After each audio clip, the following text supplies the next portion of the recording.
Assalamualaikum warahmatullahi wabarakatuh. Saya akan mempresentasikan hasil dari pengamatan saya melalui 8 tahapan aktivitas perusahaan.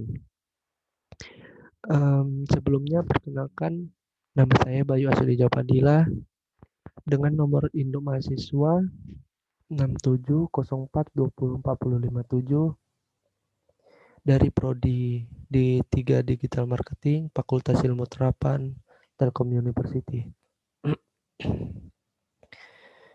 Pada pendahuluan, sebagai perusahaan yang ingin berkembang di tengah ketatnya persaingan bisnis sekarang ini, kita harus selalu mampu berinovasi dalam menciptakan suatu produk.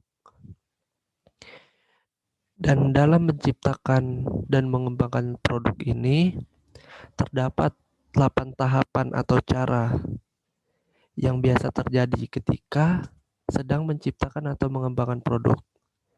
Yang pertama adalah tahap ID generation, kedua ID screening, ketiga konsep development and test, keempat marketing strategi, kelima business analysis, keenam product develop, ketujuh test marketing, dan yang terakhir atau yang kedelapan yaitu commercialization. Kemudian saya akan mengaplikasikan 8 tahapan ini ke dalam pengamatan saya. Pada tahap yang pertama yaitu ID generation, saya mengasumsikan ada beberapa produk yang dipilih. Kemudian saya peras menjadi 10 produk yang realistis, marketable, dan menciptakan laba. Di antara 10 produk tersebut ada martabak, lemang, roti, bumbu masak praktis, keripik, manisan salad, pisang goreng, es boba, tahu goreng.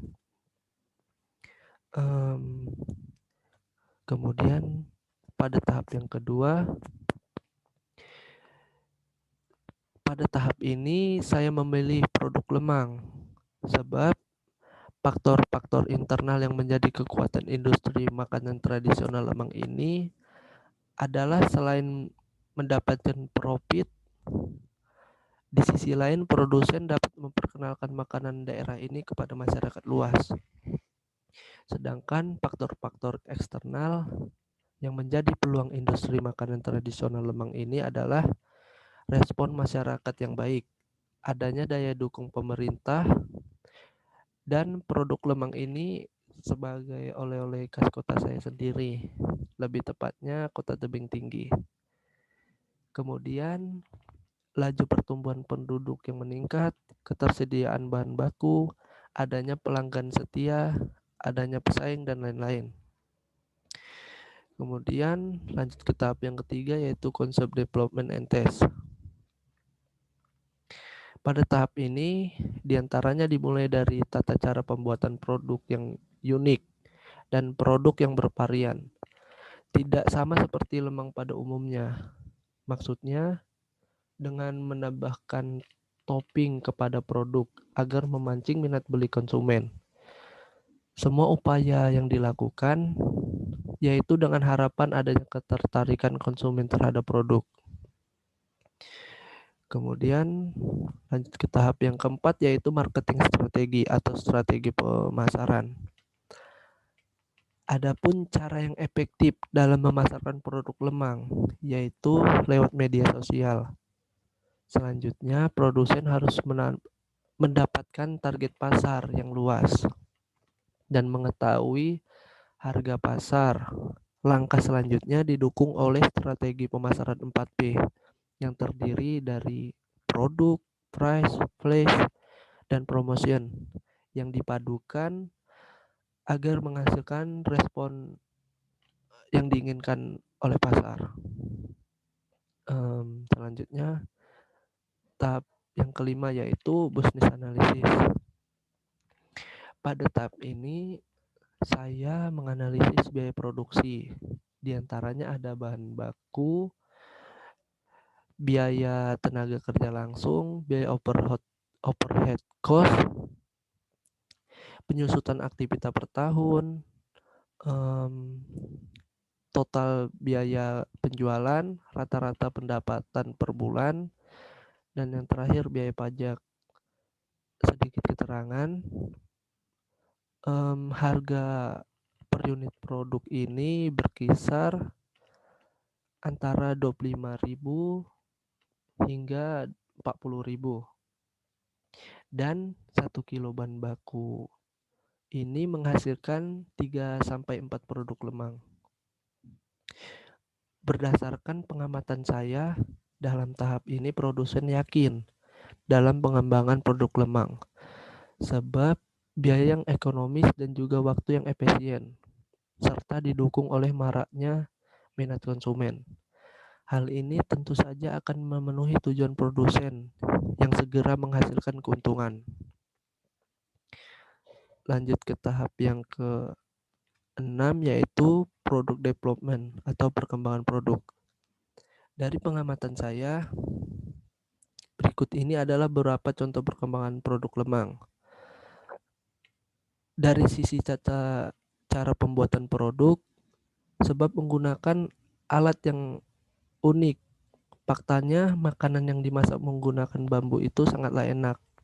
Kemudian dari sisi varian produk, mungkin dengan memberikan berbagai varian produk akan menimbulkan perasaan leluasa agar tidak monoton dengan produk lemang biasanya, serta menimbulkan rasa penasaran konsumen terhadap berbagai varian lainnya. Kemudian tahap yang ke-7 yaitu tes marketing. Salah satu yang diuji dari produk ini adalah terkait kesehatan serta keamanan untuk dikonsumsi.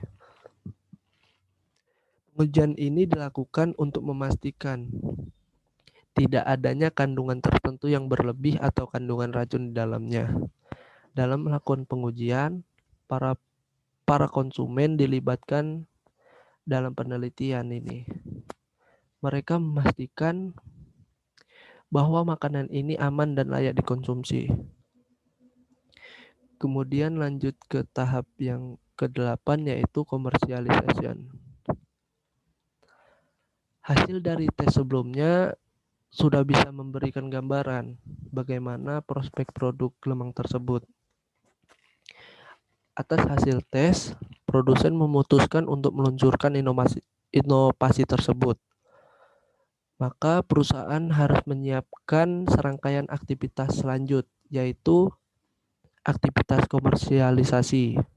Dimulai dari persiapan produksi dalam kapasitas yang lebih besar, persiapan untuk aktivitas peluncuran produk baru seperti iklan, promosi penjualan, distribusi dalam skala yang lebih besar, serta berbagai aktivitas pemasaran lainnya.